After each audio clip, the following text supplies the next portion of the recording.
got contact with me, now I get to fight you. I'm not fighting a child. Go! Better be! Okay, fine. Go whatever you say. Right up, quick.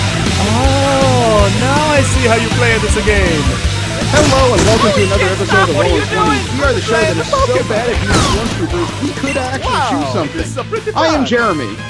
Steve. And Jesse. Remember, you can subscribe to this show and several others in the MSP library at missionstarpodcast.com. You can like us on Facebook, subscribe to us on iTunes and on Stitcher. Follow us on Twitter at the Rolling 20s. You can send us any fan mail, suggestions for the show, or hate mail at mspfreight@yahoo.com. The music you heard is by Machinae Supremacy. You can find most of their discography for free download at machinaesupremacy.com, as well as their latest couple of albums on amazon.com. The clip you heard is Mario vs. the Pokemon World. You can find more of the clips under the channel Dorkly on youtube.com. What's going on? I'm just trying to stop laughing at that video. God. That was bad. Well, that's kind of the idea. Yeah. I was coming to the realization I've had over $300 worth of pre-orders that's coming within the last week. Christmas presents, or are you being greedy? I'm being greedy. Okay. As long as it's all clear, it's okay. You know, everything I've ordered for people for Christmas has come in. It is time to wrap. It's time to wrap it up.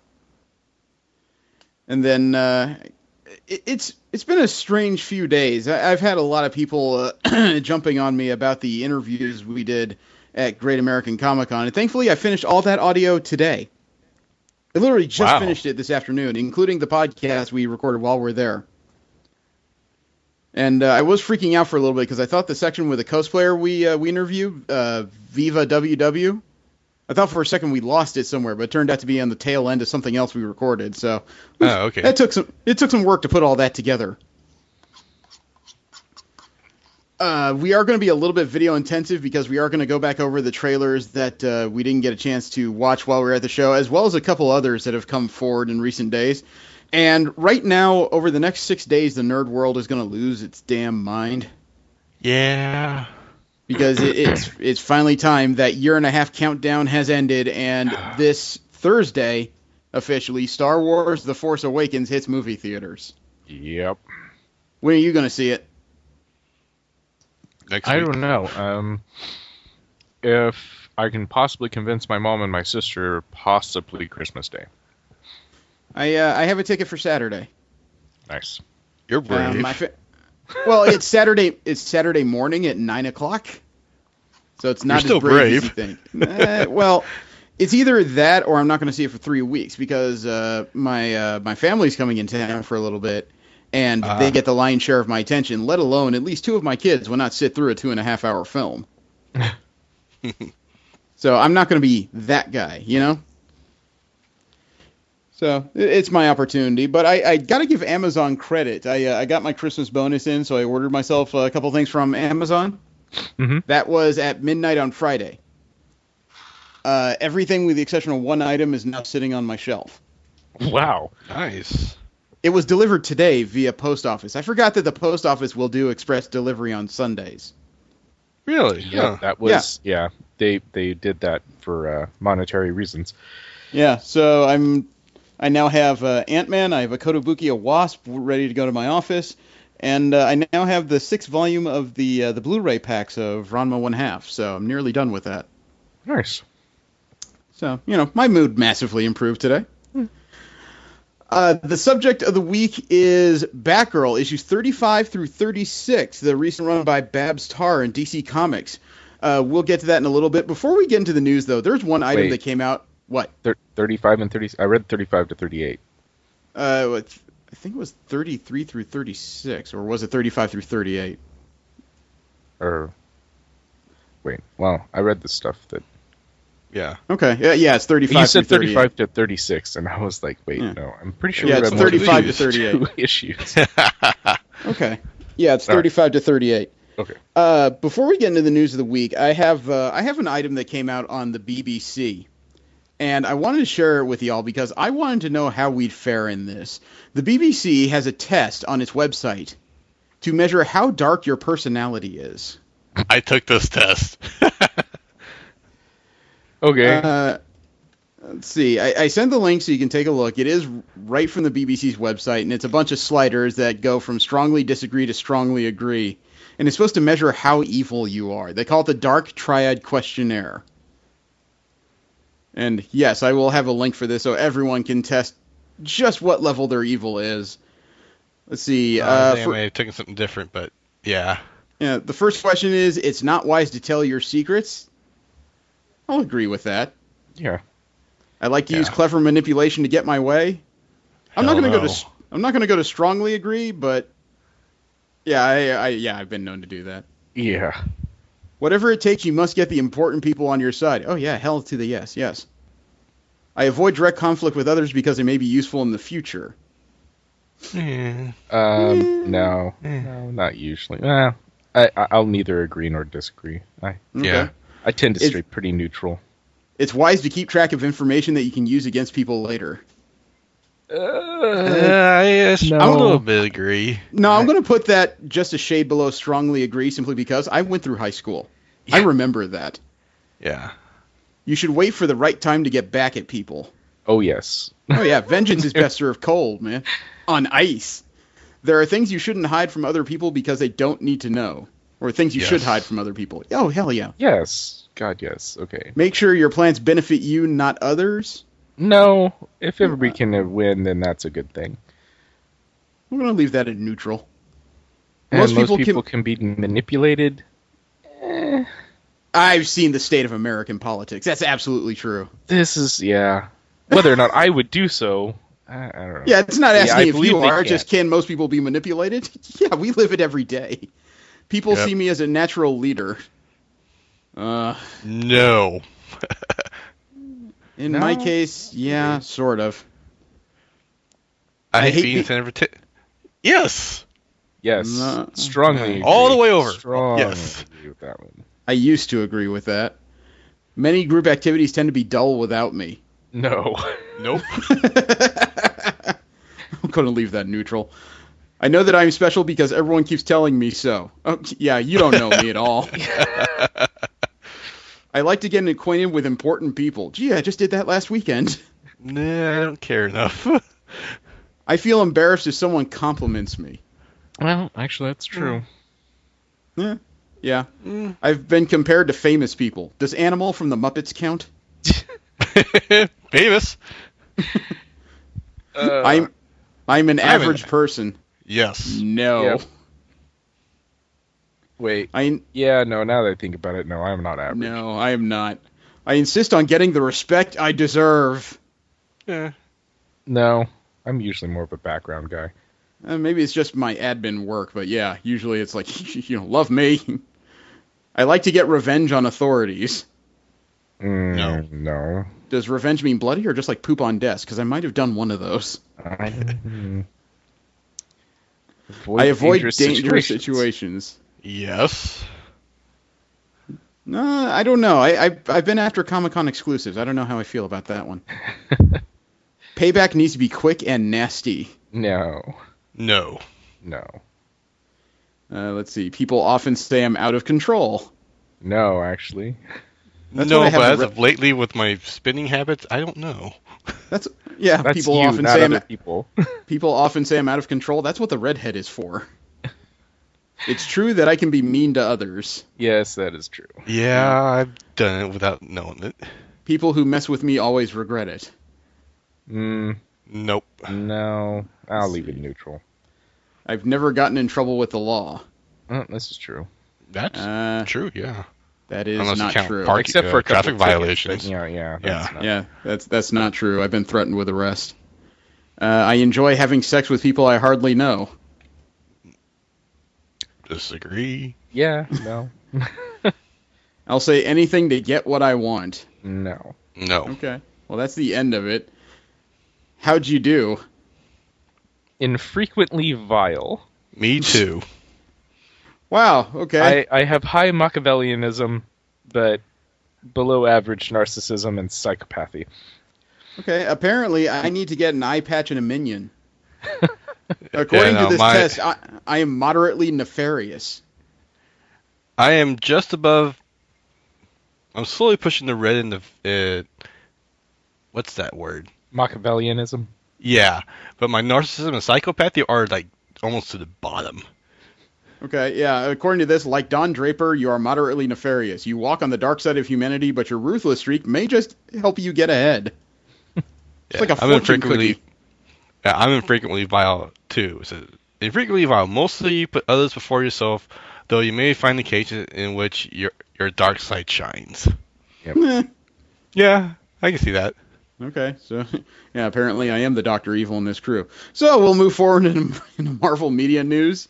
And we do have to go back over the item we couldn't play last week. That was really big when it came to Marvel media. And that is the first trailer that's come out to Captain America Civil War. Mm. Well, it's hard to argue that it's a huge deal this week. Bring it.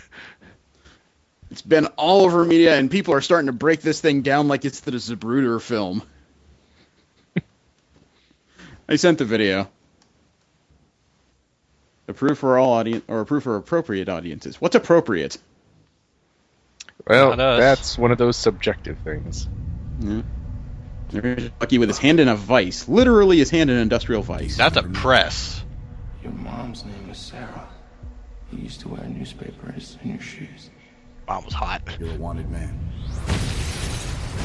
I don't do that. It was hot that he wore a newspaper in his People shoes? who think you did are coming right now. They're not planning on taking you More alive. confusing sometimes.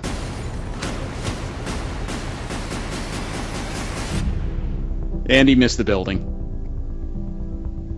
Splat, red stain. Captain, while Thunderbolt many Ross. people see you as Yep. a hero, there are some who prefer the word vigilante. Not With wrong. unlimited power and no No, supervision. he's not wrong. That's something the world can no longer Yeah, that tolerate. book he's getting is the Sokovia Accords. I know how much Bucky It's means the UN law for superheroes that's been to proposed. you. This one, please. You'll only make this worse. You saying you'll arrest me? There will be consequences. Captain America with soldiers pointing guns on him. That's not new. Offensive? Well, it's been a long day. If we can't accept limitations, we're no better than the bad guys. That's not the way I see it.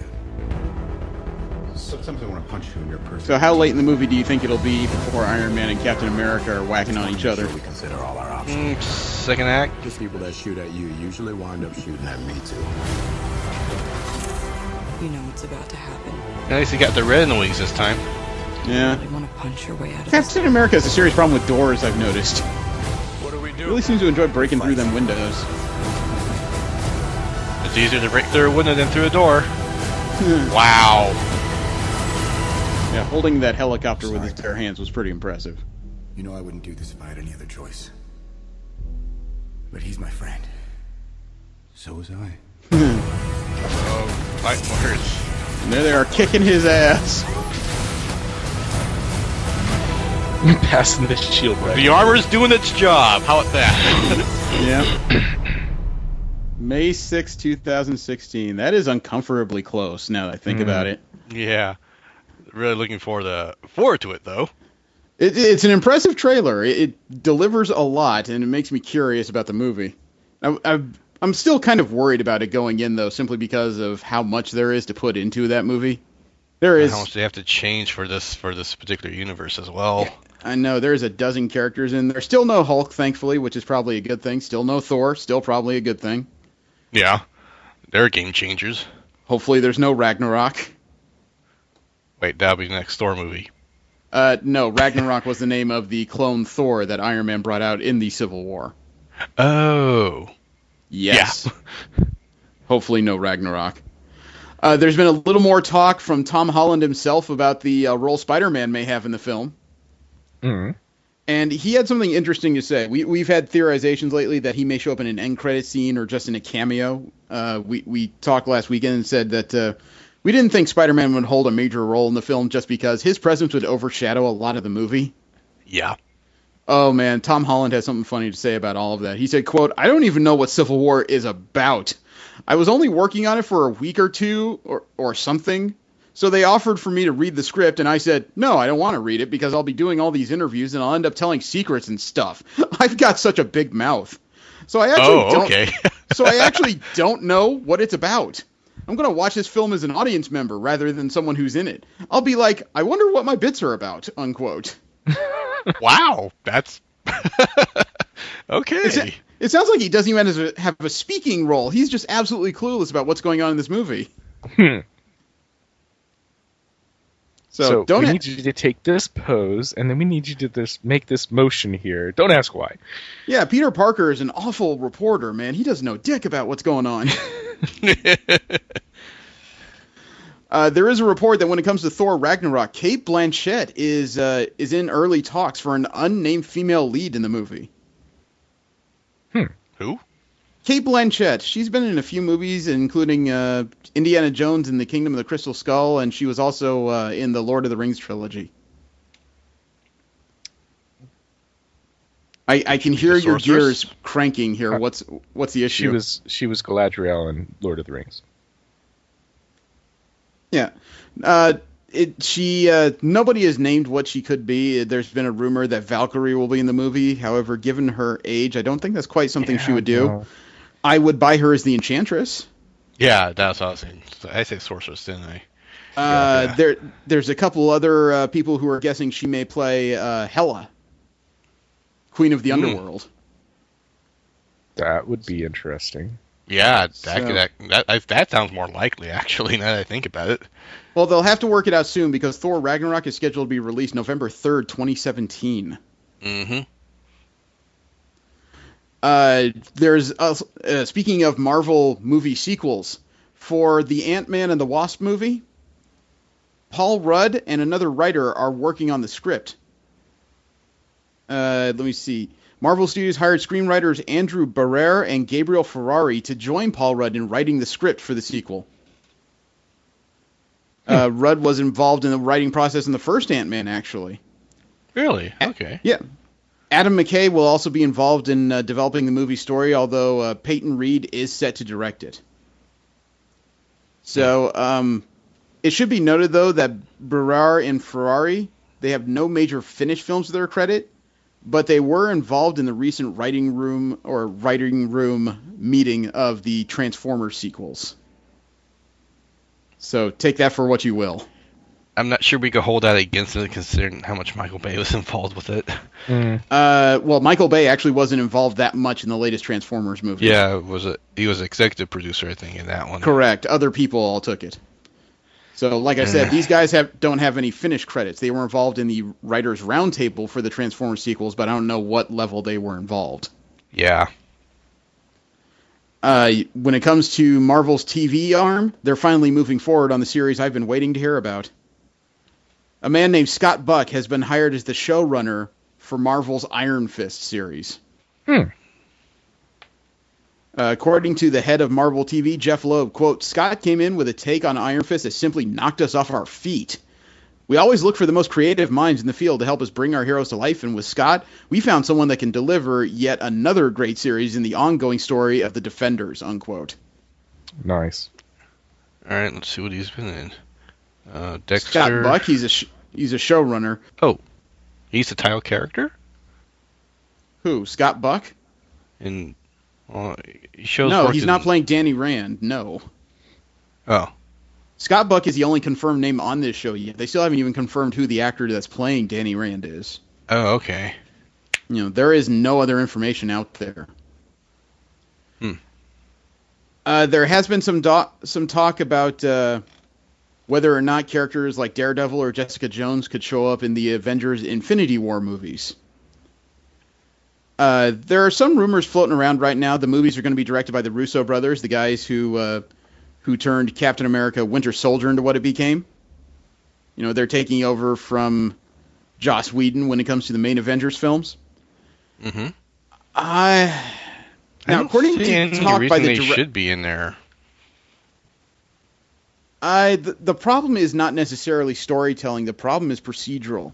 Because the Russos indicate that having the characters from the Netflix series is not a definitive. The problem I see, personally, is that if you recall, these are now two separate segments of Marvel Entertainment now that Kevin Feige has given the finger to Marvel Entertainment largely. You recall that? Yeah. For those who don't know or weren't involved in prior shows, Kevin Feige was getting upset, apparently, with the Marvel Entertainment Council, which included Jeff Loeb, Brian Michael Bendis, Ike Perlmutter, the CEO of Marvel Comics, and a couple other individuals, because they wanted him to rein in the costs when it came to Avengers Age of Ultron and some of the storytelling. And he kept fighting back, and eventually he actually went to the superiors in Disney and said, if you don't fix this, I quit. To which Disney suddenly grasped its wallet in pain and said, okay, we'll fix it. So now Marvel movies are completely separate entities from Marvel TV shows. I don't know what that means for the cohesion of a show like Agents of S.H.I.E.L.D., which borrows a lot from the movie events. Mm-hmm. Although I would guess that since all this happened before any sort of cohesion was shown between the Avengers and the Defenders, it's very likely the two will be kept very separate. They'll probably mention events happening in each other, but they won't cross over. That in any way I could predict. I just don't see it as happening. Mm. Well, these are technically two separate companies. Why they would? I just don't see any reason why they would appear in the Infinity Wars. There's a large reason for them to appear, and it has to do primarily with the cohesion that's been built in the comics. Characters like Jones and Cage have become Avengers staples in the last few years, including even Iron Fist is an Avengers staple for the last few years. The only one of the let me think. Actually, all four of the Defenders, as Marvel Netflix go, have been Avengers recently. So it's not outside the realm of possibility. It's just, given the corporate climate, I don't see it as likely. And we have one more Marvel media trailer that we really should watch, and it came out just last week. The brand new trailer to Fox's X-Men: Age of Apocalypse. I know you're excited. Well, we got to do it sooner or later. Yeah. And I sent the video. It's blurry. It's loud. Yes, it is. I saw the end of the world. So I could feel all this. God, Sophie Turner looks really good as Jean Grey. It was just a dream.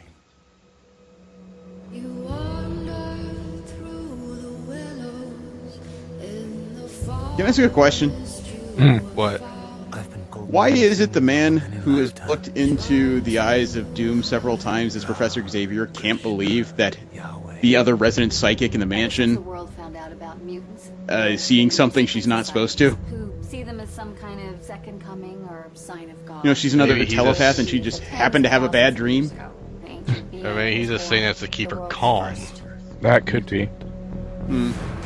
You are all my children, and you're lost because you follow blind leaders. Republicans. Sorry. Democrats? Wherever this being was, he always had 4 followers he would imbue with power. Thank you, Captain Exposition. Like the 4 horsemen of the apocalypse. You got that one from the Bible. Or the Bible got it from him. And Havoc went all hippie, didn't he? What is it? He can control all of us.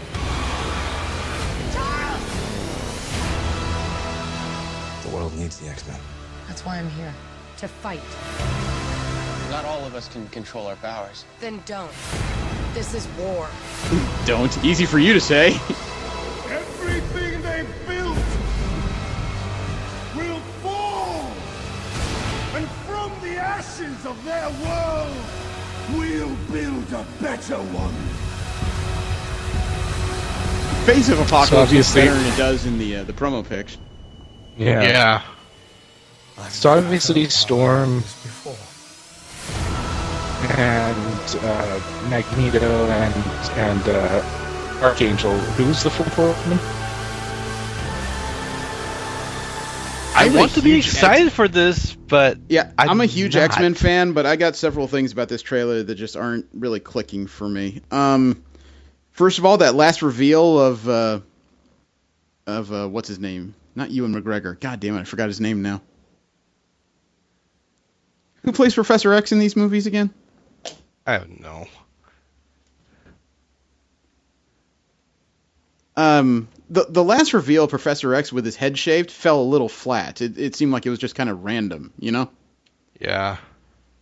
And when it comes to Apocalypse, you really got to add a baritone to his voice. Give him some gravitas, because otherwise, he really sounds like he's reaching as an Indiana Jones villain. There just wasn't enough to make me think this is a self-styled god. He sounded like he was pissed off working in the back of a convenience store or something. After Effects put some bass in his voice. Just something. I don't know.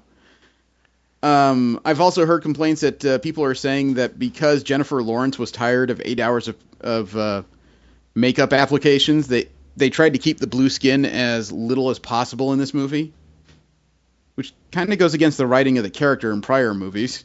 Mm-hmm. And James something McAvoy. James McAvoy, thank you. Yeah, him as bald just wasn't as interesting as I had hoped. And I got one other question to ask. What do these movies have against bridges in New York? There was that scene where it looks like several disasters, probably storms powers, are ripping up the bridges in New York. This feels a lot like X-Men 3 to me. Yeah.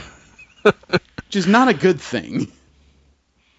I really hope they did there's some more post-production on that, because those CG effects didn't really look that good. Yeah. Steve, you okay back there?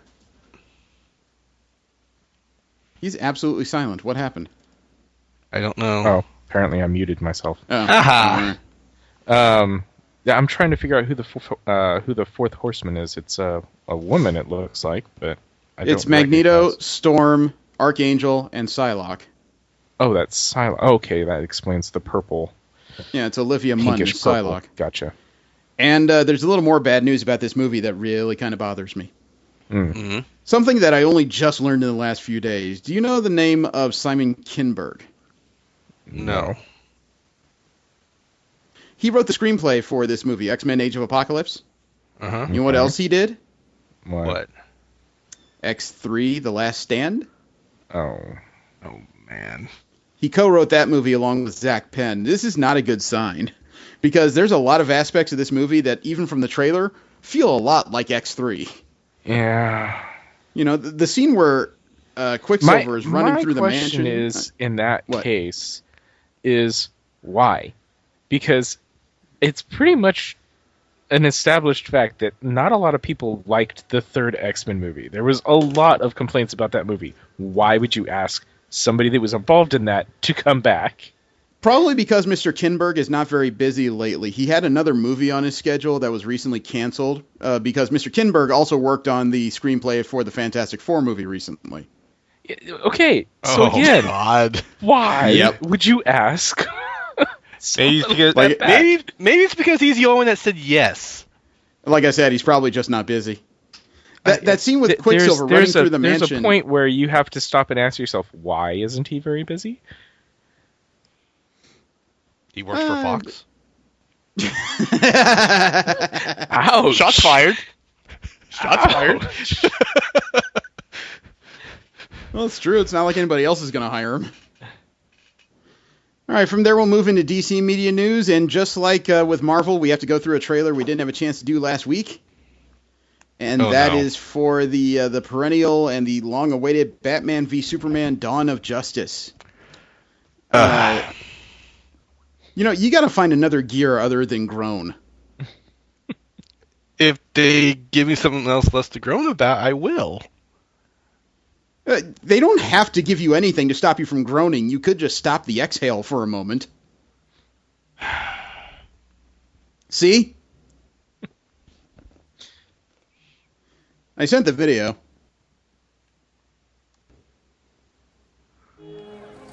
Oh, straight into it. Somebody's driving James Bond's car, apparently. Hey, Clark Kent. You must be new. That is Bruce Wayne. A.K.A. Mr. Dark and Broody. Mr. Wayne. Clark Kent, Daily Clark Kent, my pet Jimmy Olsen. Bat vigilante in Gotham. Nice smile. Civil liberties are being trampled on in your city. People living in fear. thinks he's above the law. You know, the funny thing is, when you're talking about Gotham, that could be one of like 24 individuals you're talking about. Could you narrow it down, please? Considering every time your hero saves a cat out of a tree, you read a puff-piece editorial about an alien. You could burn the whole place down. Most of the world Save me, doesn't share your Jesus! opinion, Mr. Wayne. Maybe it's Gotham City and me. We just have a bad history with freaks. That broken Robin costume. Boys, Bruce Wayne meets Clark Is that Lex Luthor? I love it. Yes, that is Clark. Oh God. No, I think that's the owner of Facebook. It is a pleasure. Oh, wow, that is a good grip. You should not pick a fight with this person.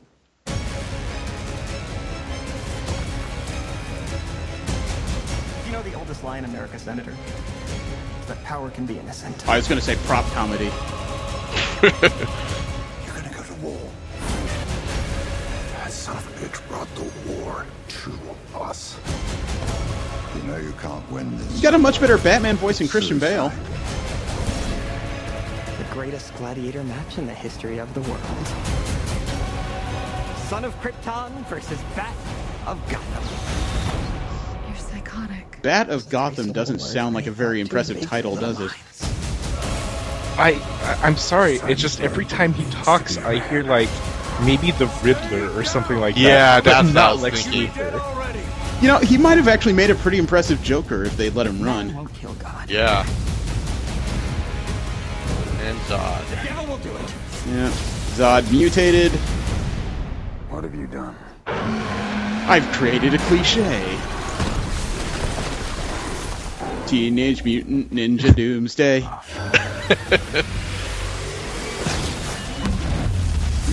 Calgon, take me away! Oh. Got saved by the one chick in this movie. She with you? I thought she was with you. I thought they weren't doing comedy. Oh, that's arguable because that wasn't exactly funny. It sounded. Batman Down. a gun. I just. You know what? Okay. This is the third time I've watched this, and the gun thing doesn't bother me for some reason. Yeah, Batman does have a history of weaponry in the shape of rifles. It's not always lethal or anything. True. Yeah, but him holding it, that's not what bothered me about this whole thing. I've already seen most of the movie already. What do I have to go to the theater now? That gets me as well. 3/4 of the movie's been spoiled. I'm sure they're holding some kind of surprise, but I don't know how significant it can possibly be. I just want to say called it. You know, honestly, it's Batman versus Superman until somebody comes in and they have to join forces. There you go. The thing is, we knew that as soon as they announced Lex Luthor was in the movie, and Michael Shannon kept talking about being on set but not being on set. You knew he was hiding something. Yeah. It gets kind of...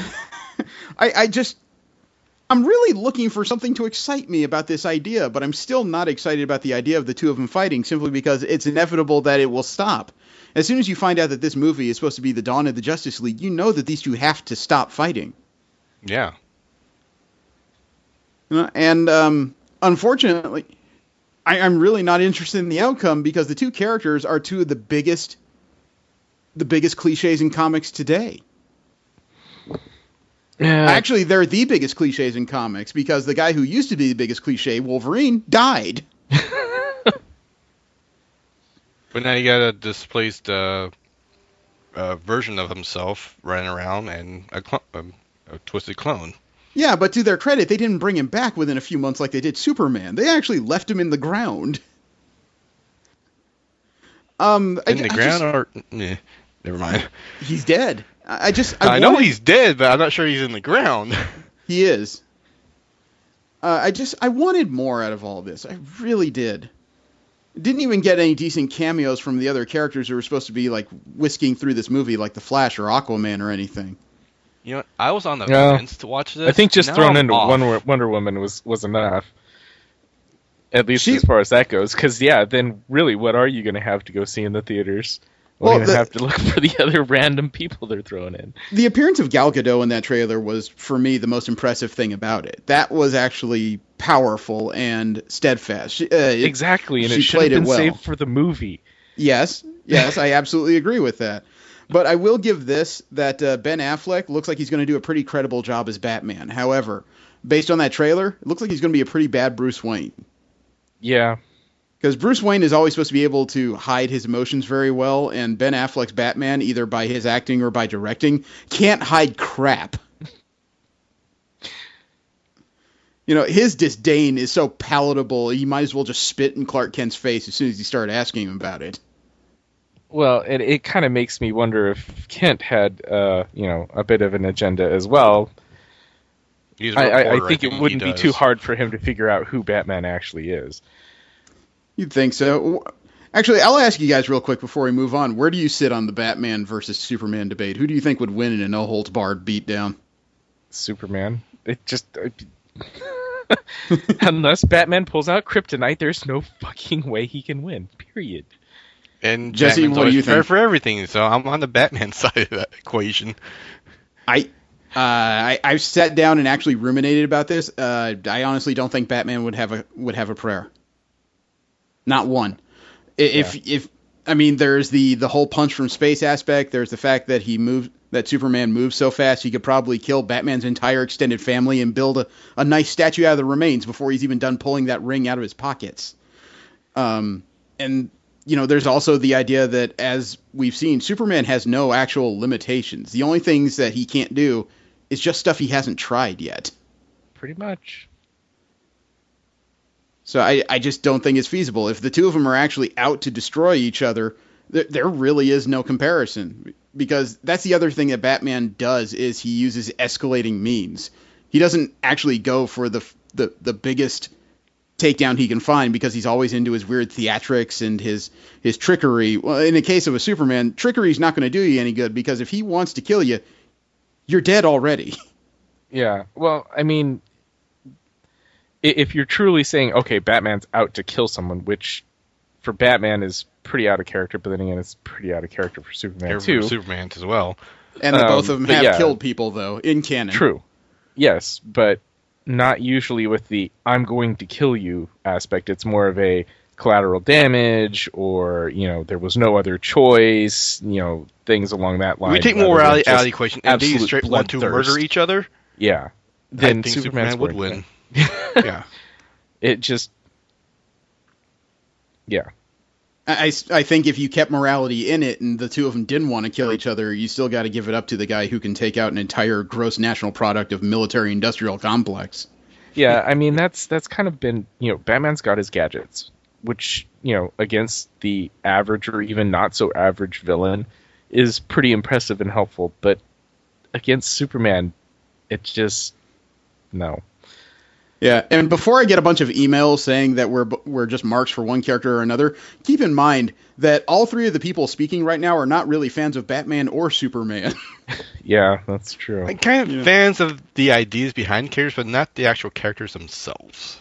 The history is there. Yeah. And that's great. But yeah, I'm just, it's not my cup of tea. Well, how would you like to hear about the worst possible thing to potentially happen, according to one rumor on BGR News? Okay. You know how Ben Affleck is supposed to be working on directing the solo Batman film upcoming for Warner Brothers? Mm-hmm. Which, based on that trailer we saw, isn't the worst news I've ever heard. It really isn't. Yeah. This could be the worst news I ever heard, because someone would like his character to be worked into the Batman solo film so he could play opposite Ben Affleck. Fortunately, this person is whiny enough and powerful enough to make it happen. Will Smith wants to play his Deadshot character in a Batman movie. Huh. No. Now, this news is coming from Latino... Right? Okay. No, it hasn't. There's no script for the Batman movie as of yet. I'm sure that Affleck's probably only really... The other one, the Suicide Squad. Yeah. I believe that comes out middle to late next year. Okay. Like I said, Affleck as Batman actually doesn't seem to be that bad of a fit based on what I've just seen. However, I really have much less faith in what Will Smith could do as Deadshot based on his last few appearances in movies. Because Will Smith, and this is just my opinion based on what I've seen and the stories I've read about his behavior, he's an egomaniac. And I think he would demand way too much out of this movie. August 26th. No, that's the last update. Sorry? I was looking for the release date of Suicide Squad. Okay. August 5th. August? Yeah, August 5th. Okay. Well, a comedian's been hired to play an additional character on the Flash TV show. His name is Tone Bell. He'll be hired to portray Scott Evans. He'll be the new editor of Central City Picture News on The Flash. He's going to be playing the character that will be Iris West's new boss, since the previous one was killed in recent episodes. I know, not a lot to that story, but, I mean, there it is. They're hiring a new character. It's a comedian. That's one of those things that could be really right for that show just because of the weird campiness going through it. Think it fits? We'll see. Okay, pushing forward, we get into general media news. And being that it is, December 13th, obviously a lot of it's going to have to do with Star Wars. Mm-hmm. It's really unavoidable. The first story is about a major question people have been asking about this new movie, and that is whether or not the character of Princess Leia, played by Carrie Fisher, will use the Force in Star Wars The Force Awakens. And the director, J.J. Abrams, is one of my new favorite people on the planet. Troll everyone. No, I mean, it's not trolling. It's not anything stupid like that. It is the fact that he can create such interesting answers, on top of which he really does respect the idea of giving people just enough to make them want to know more. You know what I mean? Mm. And he answered this question as it was put to him by... he told IGN, quote, "It was a great question and one that we talked about quite a bit, even with Carrie Fisher. Why did she not take advantage of this natural force strength that this character had? And one of the answers was that it was simply a choice that she made, that her decision to run the rebellion and ultimately this resistance, and consider herself a general as opposed to a Jedi. It was simply a choice that she took," unquote. He went on to say that she is still force strong, and her force sensitivity is an intrinsic piece of the character. Mm-hmm. That's a really intelligent answer on all facets, because like I said, he gives you just enough to make you want to know more. Abrams is turning into a master of interviews. I really like him. Harrison Ford actually talked a little bit about his dialogue in the upcoming film, and he keeps talking about a piece of dialogue from the trailer that people have taken out of context. We're finally home? The line, "Chewie, we're home," he said it's been misinterpreted. Harrison Ford... Yeah, he told IO9 recently, quote, "It's about director J.J. Abrams' genius, because it's preceded with the new characters and new stuff, all of which is really intriguing. It's like waking up to a new house, and then you get a glimpse through the It's like walking up to a new house, and then you get a glimpse through the window of the new stuff inside. Then Chewie, we're home is the key to the lock that opens the door, to your memories, your emotional memories of the thing. It's not about Han. It's not about Han and Chewie. It's about triggering the memory of the experience," unquote. And he said there's another line from the trailer that people are misinterpreting as well. It says, quote, "By the time you get to the 'it's all true' part of the movie, there's a big full story that fills the frame, and it's not about Han, but it's in the context of Han's story. You'll learn about things that have occurred off stage in the intervening years, which will lead you to an understanding of why he's capable now of saying the things he says. He offers you an easy way into the story because he opens the door of irony. So you don't have to be a true believer to get into the story. There's somebody there representing you saying, 'What, really? Are you sure? I'm not so sure.' And that's what gives you the liberty of being in the church before you really are asked to believe," unquote. It's a goddamn complicated answer, isn't it? Yeah. They've definitely been putting some thought into all this promotions, though. He's probably put more thought into it than those guys that say, "That's not Next Wing, that's a Z95 headhunter." Did you know that Carrie Fisher's daughter, Billy, is in the movie? No, who's she playing? I'm not sure. She's going to... she says she will not be playing the daughter of Princess Leia in the movie. It sounds like she's just a background character. She said, quote, "I made my mom watch it at least once a week when she's talking about Star Wars. And on special occasions, I would make her get in a lightsaber fight with me. Let's just say the more trained Jedi usually won," unquote. But yeah, I think she's just a background character. I can show you the exact scene she plays, but she actually requested a very specific hairdo for her character, which is kind of funny, and I'm sure makes her mom hate parent-teacher nights. Take a look. There she is standing in front of a blue droid that looks like it's been cobbled out of other things. Yeah, she specifically requested the old hair buns. You know, here's a profile shot. They probably took this as a test picture before they started filming. She doesn't look a lot like her mother, in my opinion. I can see it. I don't really. I'm not going to say that's a terrible thing, but I just don't see it personally. Also, when it comes to Star Wars, Hot Toys wants more of your money. Okay. What do they have for us? The infamous Chinese manufacturer of 6-scale figures that seem to steal pieces of souls from people as they recast them. They're getting involved in the craze of Star Wars. Not like they haven't before, but now they're really getting involved in it. Take a look at this 6-scale Rey and BB-8 from The Force Awakens. Oh, wow. It actually comes with a mini droid of BB-8. As you can see, there's not a lot of details on this, but it does come with that bizarre desert mask, that one that's been cobbled out of a stormtrooper helmet. Uh-huh.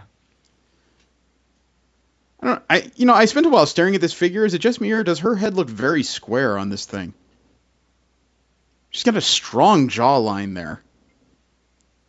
She looks like she could take... I don't know. I haven't really looked too much at the actress, but... I'm not talking about the actress. I'm talking about this figure. In this case, it looks like this thing could take a punch. If they made it kind of accurate to the actual person, then... Yeah, I'm not entirely sure. It looks like it comes with at least a few different pieces here. Definitely the staff and some kind of pistol, although I'm not sure if it's the long rifle I've seen in several scenes. I'm sure this will cost about another $250. Oh, yeah, probably. Yeah. And according to Jermaine Lucier on IO9, if you're a Star Wars fan, there is a novel that fits into the continuity now called Lost Stars that's essential as a companion to the original trilogy. It does sound like a different type of story. The book is aimed at young adults, but the story is about two particular characters, Thane Kyrell and Sienna Rey. They supposedly grew up on the opposite sides of the tracks on the outer rim planet Jalukan. As a farmer and aristocrat, they bonded over their love of flying, adventure, and the Empire. They go to the Imperial Academy together, develop more feelings for each other, and then, as the Empire grows stronger, Thane begins to question their methods, while Sienna doesn't.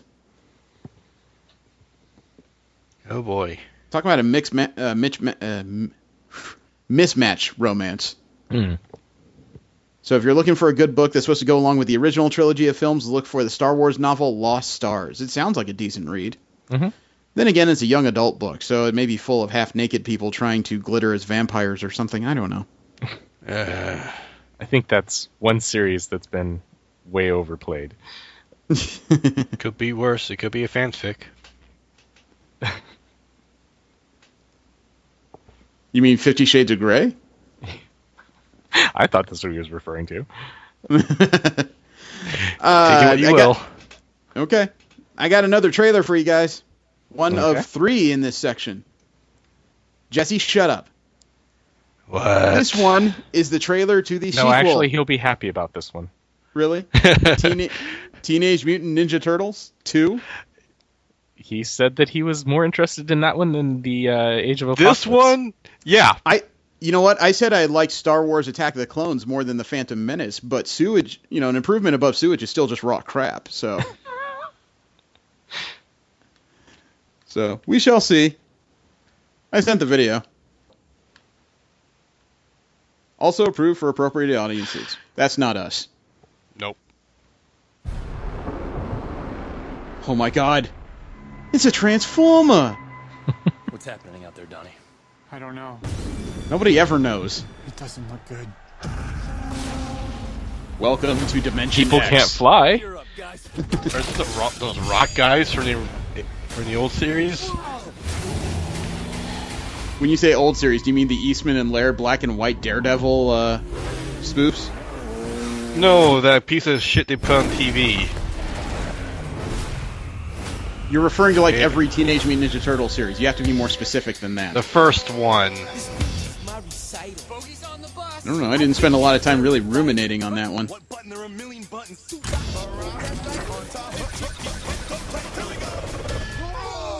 They do realize that could easily kill someone, right? Yeah, I was gonna say that's pretty bad.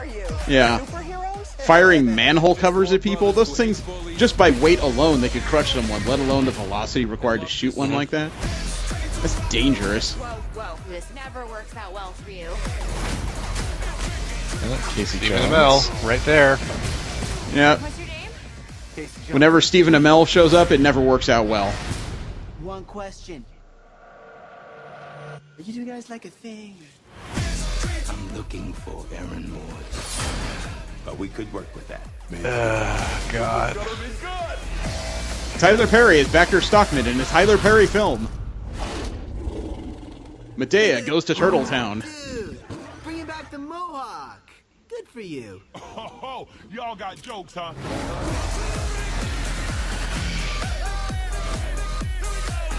Now,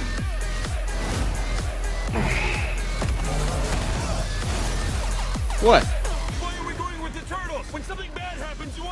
I would like to clarify what Steve said. I found this more entertaining than the X-Men trailer. Or for its sheer stupidity. Again, you have to be more specific than that. Because I don't know which one you're referring to as less stupid at that point.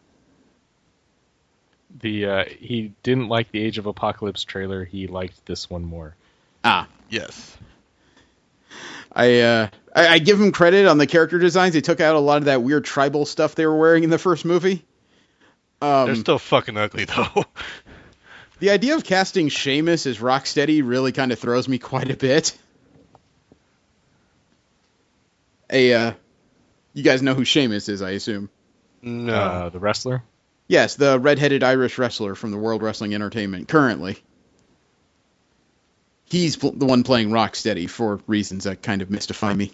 I'm still not going to watch it, but I found it more entertaining than the X-Men film and the Batman v Superman. I was curious enough to watch the first movie. After watching the first one, I don't need to go back. Yeah, I agree.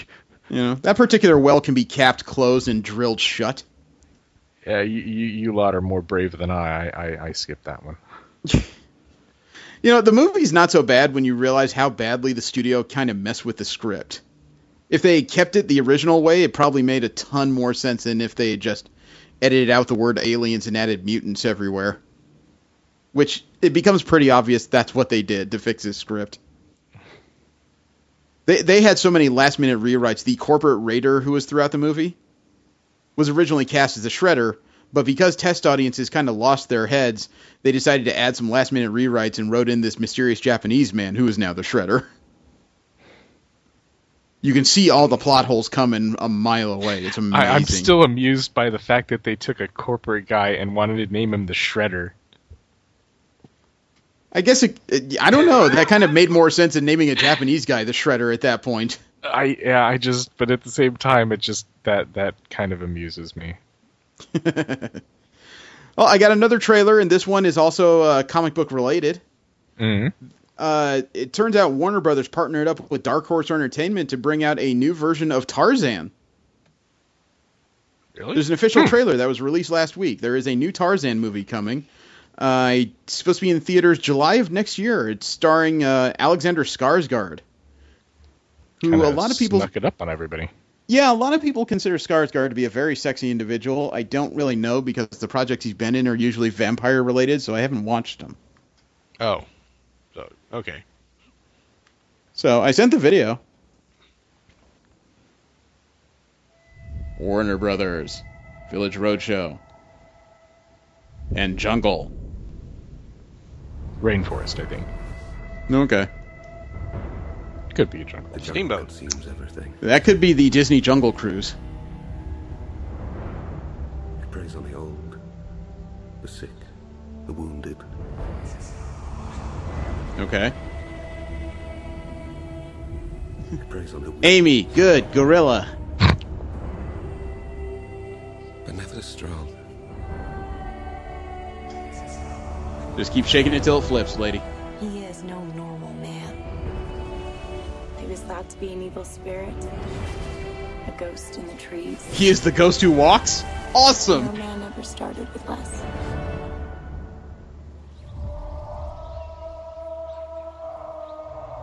Nice! Yeah. That had soul. You're Jane. He'll come for you.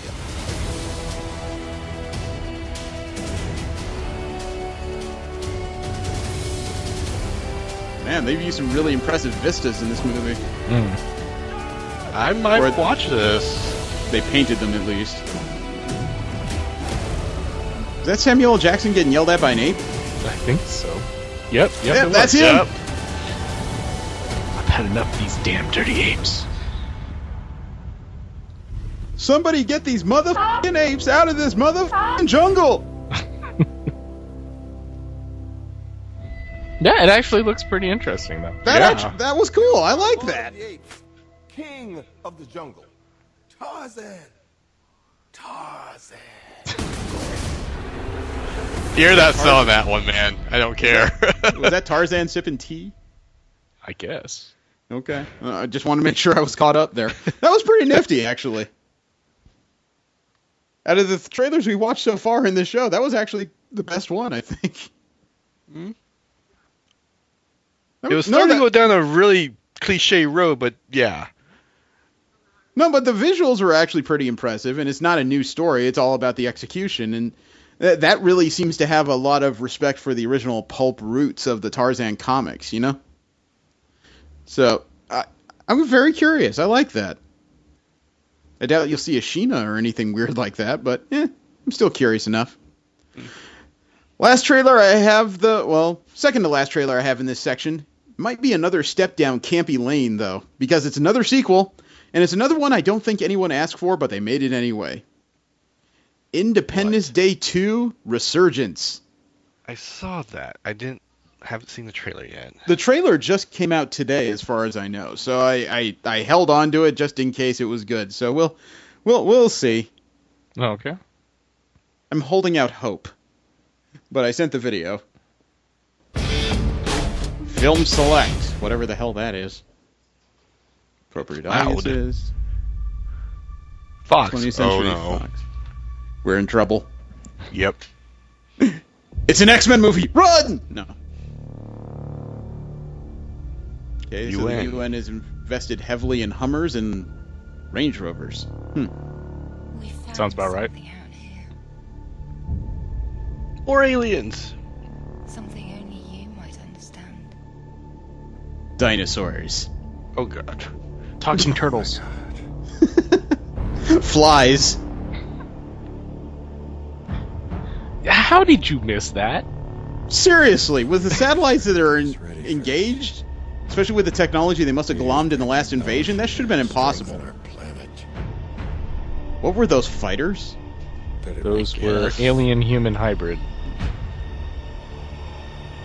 I see them. Why do I get an aliens feel out of this? I'm getting an XCOM feel out of this. Neither of which gives me hope. Again?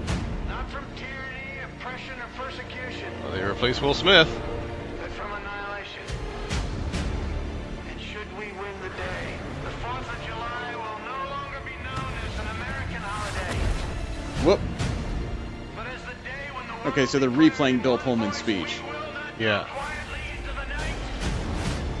We will not vanish without a fight. Seems like they repurposed a lot of the alien tech. I gotta give them credit. This is actually a very grandiose trailer.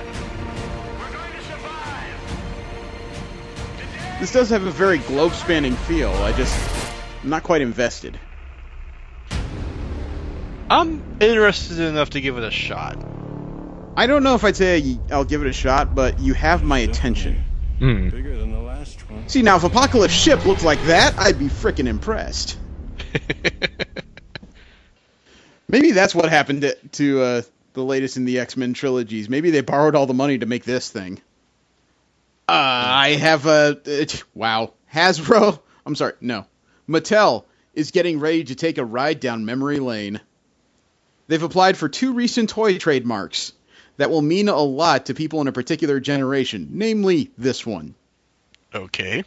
A couple weeks ago, they applied for and got the license to a toy line that I haven't heard from in a while. Dino Riders. Remember the toys were basically Tyrannosauruses with lasers on them? Yeah. No. Yes. Never heard of it. Dino Riders was nothing more than dinosaur toys that had extra riggings on them that gave them lasers and missile launchers and little people riding on them. Yep. That was the extent of the toy line. Wasn't complicated. Had a cartoon to go with it. Also wasn't complicated. I think it lasted a season and a half. Well, Mattel has decided to double down on nostalgia of people of about 40 years old, because they also filed another trademark that harkens back to yesteryear. Welcome back the Street Sharks. Oh, God. Oh, God.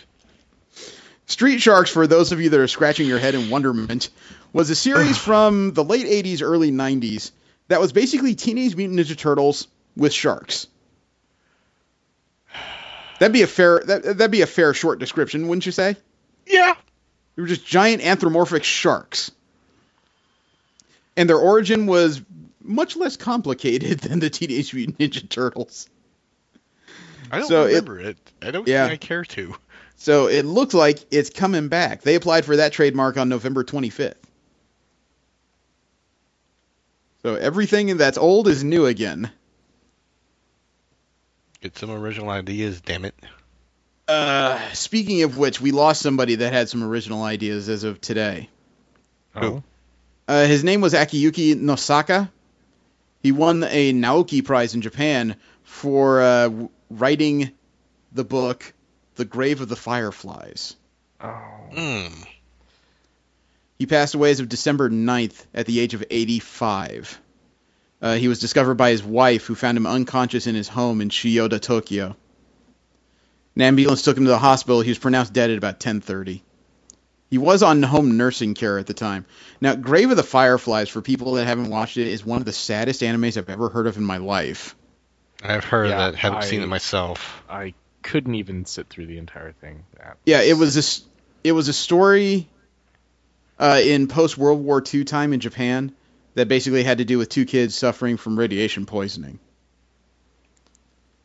It's made even sadder because I just found this fact out reading through his obituary. He based that book on his own real-life experience when his little sister died. Oh, yeah. Among other members of his family at the time. So in 1967, after this book was complete, he won the Naoki Prize, which is Japan's most well-known literary award. He also wrote the lyrics for a children's song, Omocha no Cha-Cha-Cha, or Toys Cha-Cha-Cha. Grave of the Fireflies was then turned into an anime back in 1988, and a live-action TV special in 2005. Wow. Man lived a hard life. So I'm sorry to hear that. And last up is a PV video for a new anime, something we talked about last week but didn't really get a chance to go through properly.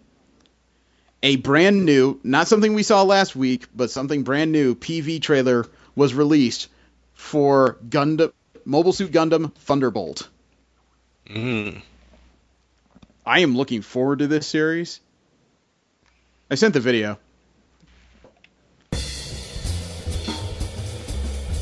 The jazz funk is really kind of stirring some old emotions in me. Yeah. It is definitely not something I associate with Gundam, but... Bandai Visual. Okay, Bandai Visual. Thank you. What happened? Did we just skip into something else? I don't know. I don't know. It says there's still like 3 minutes left in this video. Okay, there is more. Okay, thank goodness. I thought something was really screwed up there. Like YouTube just took a gigantic load out. And, Optimus Prime. I saw that. Oh, so it's a destroyed station. Yeah. Man, this place was ravaged. Yep. It looks like it was just kind of ripped apart and left to the elements of space. Probably it didn't start of something. Oh, someone's hiding in it. The Zaki. sniper is waiting. I mean, he's his own spotter. he just removed something from his view. There's another station. Another wreck station. Wow. He's in wait. Oh, so that's a smoking area. So he's lying there just waiting for these guys to come out so he can plug them. This is what we call camping. Well, I don't know. In warfare, this is what you call a smart move. MMO, we call that camping. That was a nice touch of the two pilots kissing, man. You know one of them ain't coming back. And generic pilots. I don't know about generic, though, because they're not just floating in there. They're actually the director's actually having them stop and say hi. He's making them people. Yeah, I say that because they're in the...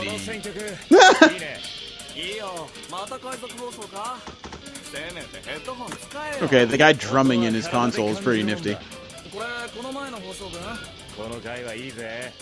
Wish I understood Elvis.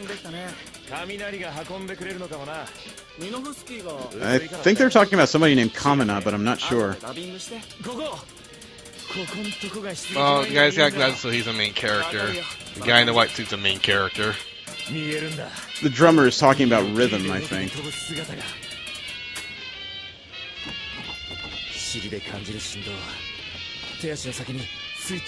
I think he's equating piloting the machine to drumming. Or to music. Feel the rhythm of the equipment. Okay, a little less meth, man. Little less. You know, they won't be able to shoot him down if pilots like that.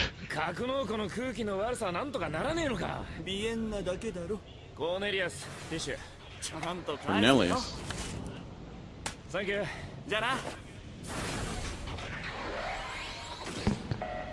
Wow. How much you want that guy's going to actually die? I don't know. I was about to say that woman has an impressive pompadour on her head. Dude, the art style is pretty old school. Yeah, it's very much a throwback. That's okay. It puts it right in my butter zone. And shields, guns, launchers. You got to remember, this show is supposed to take place around the same time as the original series. Oh, and there it goes out. It's a lot more detailed than the original series. Definitely a throwback, which is not a bad thing. No, I'm looking forward to that. That show comes out, believe it or not, Christmas Day. So I know something I'll be doing after I'm done opening, whatever cheap doodad somebody decided to throw in my mouth to keep me silent. From there, we'll move on to Marvel comic news. We'll talk about the projects that end up on the comic book pages themselves. And first off is a doozy. It was officially confirmed as of last week. One of the big events for Marvel's next year worth of stories. It's called Civil War 2. Brian Michael Bendis and David Marquez are the principal creators of this one. This is going to be a follow-up, and there's no release date given. However, a Marvel calendar was sent out to retailers featuring Civil War in the month of April 2016. Keep in mind that Captain America Civil War, the movie, comes out May 6, 2016. Coincidence? Probably. Not. One of the writers of the Civil War sequel, Brian Michael Bendis, is promising that it will be earth-shattering, as he put it. He said, quote, Civil War is rightly thought of by many as the landmark Marvel event, and it's a huge challenge to live up to the example set by Steve McNiven and Dexter Vines. Working on this book is a huge honor and an amazing opportunity to really push myself and show what I'm capable of artistically. Also, it's just great fun to get to pull out all the toys from the Marvel toy box, unquote.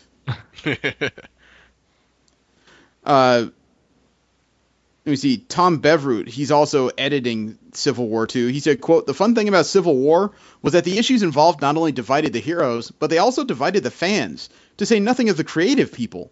The attempt was to craft the conflict so that each side had a valid and defensible position, so that a reader could fundamentally agree with either one side or the other, with neither being painted as absolutely right or absolutely wrong. While the issues involved are different, we'll be taking the same approach to Civil War 2, unquote. So it sounds like that'll make it a lot better in a way. Yeah, you get that whole I'm with Cap, I'm with Iron Man thing going on again. Well, that's something that kind of advertises itself when they get that going among fans. But it does sound like that they focus the Civil War 2 will not be a fight about registration. It's going to be a fight about some other type of issue. I wonder what that could be, because it'd have to be something that encompasses all of the matters of superheroics, and all the weird origins would have to be kind of moot on whatever this issue is. You know, if you recall, the original Civil War mattered to just about everybody because it affected what they all did, with the exception of Cyclops and the mutants at the time, who just said, fight amongst yourselves, we're over here. Mm-hmm. So we've already been through this. Well, no, he hadn't been through that at the point. He had unified all mutants on Utopia at the time of Civil War, if I remember correctly. So he just wasn't involved. He did not care. An old Marvel series is apparently returning. And it's one I'm not familiar with. Previously, I don't know when this series originally came out, but Marvel is restarting the series Samurai. Oh, no. I'm sorry. Screw that. I'm sorry. That story's in the wrong place. One of Marvel's former series, Samurai, is getting new life at Titan Comics. It was a long-running French comic book series, and it's going to be restarted with a brand new #1 under Titan Comics. It was previously published by Marvel and Soleil Comics. Jean-Francis DeGiorgio and Frederick Gannett's series is going to have a 5th volume under Titan. I didn't know this was a Marvel comic originally. It's supposed to be a new story where the lead character of Samurai, Takeo, comes closer to understanding his family's past and the symbolic tattoo he has. Doesn't sound like necessarily a new story, but it's one of those rare instances where a comic moves from company to company. You know, I'm guessing Marvel just didn't have room to really talk about a revival of this particular series. Which I guess kind of stands to figure. While Marvel may have a bigger share of comic sales in general, overall comic sales year to year keep falling. I'm not sure what that has to do with anything other than perhaps I hear more people talking about waiting for trade paperbacks, or possibly just the advent of digital comics in general. You know, Comixology, all you pay is one monthly fee, and you can read anything that's been put on there.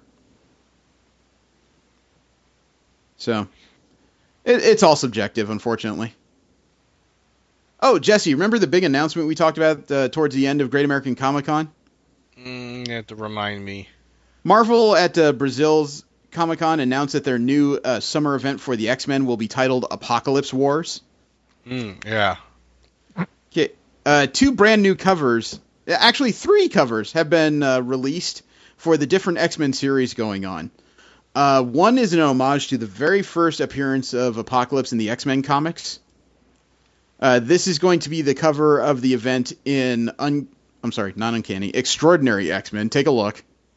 It does harken back to X Factor 6 when this character first fully appeared. It's just obviously a more modern take and it's different characters surrounding it than the original X Factor. So that caught my attention originally, but what made this story interesting was that the other covers may prove a theory we had during the convention. I'm going to show you now the cover to the all-new X-Men tie-in to Apocalypse Wars, because it centers not around Apocalypse, but around a version of Apocalypse. Oh. Yeah, that's the character of Evan, who's currently known as Genesis. He's the one hanging around with the all-new X-Men. If you remember, the all-new X-Men are the time-displaced X-Men minus Jean Grey. Who's this other one over here in the white outfit? That's Oya. She was a part of the X-Men's Junior League and a student at the Jean Grey School. She was the African girl who could control heat and cold temperatures. Interesting. She was a love interest for a while of Quentin Quire. So is that Angel with fire wings? Yeah, he's had those since the Black... what's it called? The Black Tablet? The Black Table? I don't remember the exact name of it. He got involved with a device that could augment powers to a near cosmic level. Interesting. And he's had those wings ever since. I'm still not very clear on what that does to his abilities. But those are the 2 tie-ins, but that's not even the worst news to come out of the Apocalypse Wars. I have one more cover to show you guys, and if you recall, there's a 3rd series of X-Men starting soon, the Uncanny X-Men. That's the crew Magneto's going to lead. It's got Psylocke, it's got M, Sabretooth, and Mystique, and what's his name on it? Phantom X. Okay? But that team is not the bad news. The bad news is what this homage cover alludes to. Take a look at what's in the middle of this. It's Archangel. Yes. Yes, word is somehow the Archangel is going to reappear in this. Unfortunately, this falls very much in line with the theory we were floating that Apocalypse Wars doesn't have to do with a ripoff of the Darkseid Wars where everyone's attacking one god. It has to do with all the versions of Apocalypse coming back at once. Yep. Now we just got to find out if this means the Four Horsemen of Death, including the Sentry and Banshee and the Grim Reaper, are involved in this as well. Yeah, that's kind of scary right there. Yeah. Further on in Marvel comic news, I read the second issue of The Ultimates, and holy cow, did that change everything. I heard a lot about. I heard some good things about it. I haven't actually read any details on it yet. There was a lot of skepticism going into this series because it involved a lot of cast-offs from other Avengers teams. It's a 5-man team. It's basically led with Black Panther doing super science along with the Blue Marvel. Captain Marvel, Carol Danvers as kind of their guide to getting deeper in the universe. Miss America, who is a reality-hopping paragon type of hero. And, oh my gosh, who was number 5 on this crew? Oh, Spectrum. The former Captain Marvel, Monica Rocafort. Monica Rambeau. Oh, sorry. Okay. I remember her from, of course, the Next Wave. Next Wave. Yeah. So in the first issue, they confronted Galactus and they want to find a way to deal with his hunger, right? The second issue, I read this thing from cover to cover, and it got deep. Because the Black Panther actually used some kind of matter transporter to get himself from Earth onto Galactus' ship. Which forced him into this dimensional rift for a few moments where he saw Galactus pre-cosmic when he was a being from the prior universe named Galen from Ta. He was a scientist who was trying to figure out how to stop the destruction of the universe.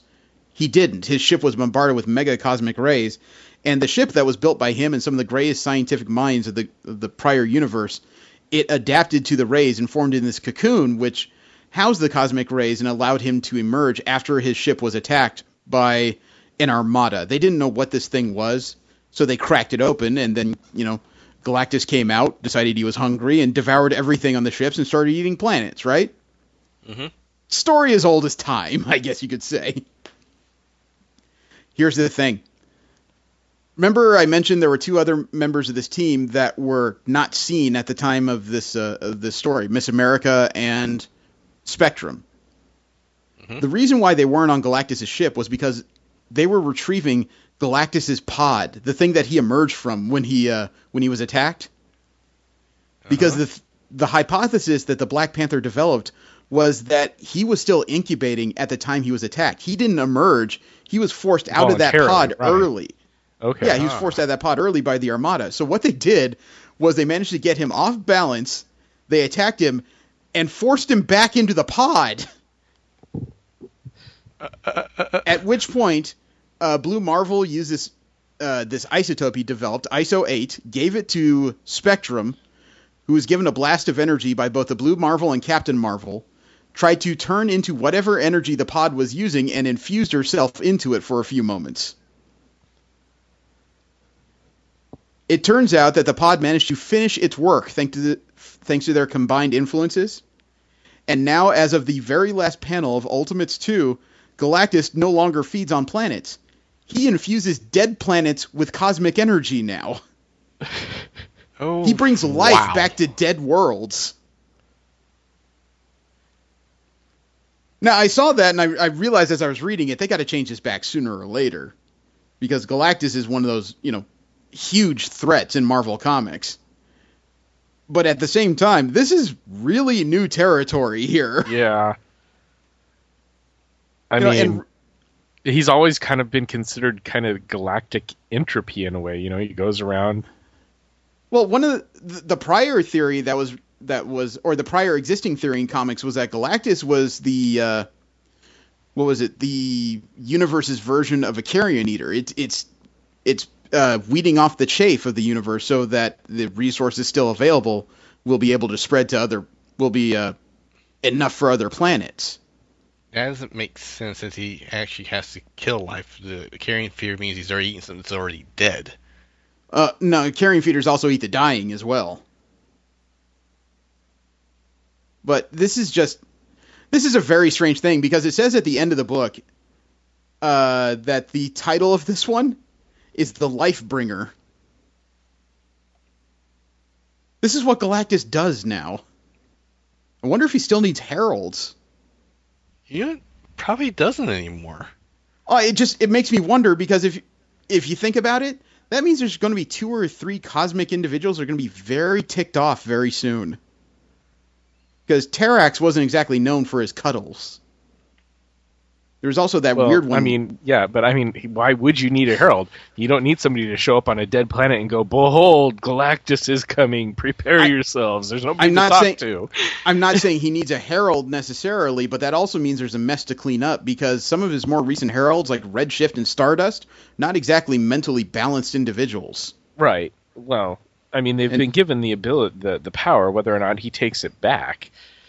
That could be the next mission of the Ultimates, though, is to clean up what's left of Galactus's mess. True. Because you would have to find them first. I know the Silver Surfer's been around recently, but he's not in any of these panels, so he's either out and busy, or, he's fired him again. It kind of makes me wonder, it's like, usually, especially with Marvel, they usually have some kind of balancing act, so if he's a career award, there must be someone else that kind of does the opposite of what he does.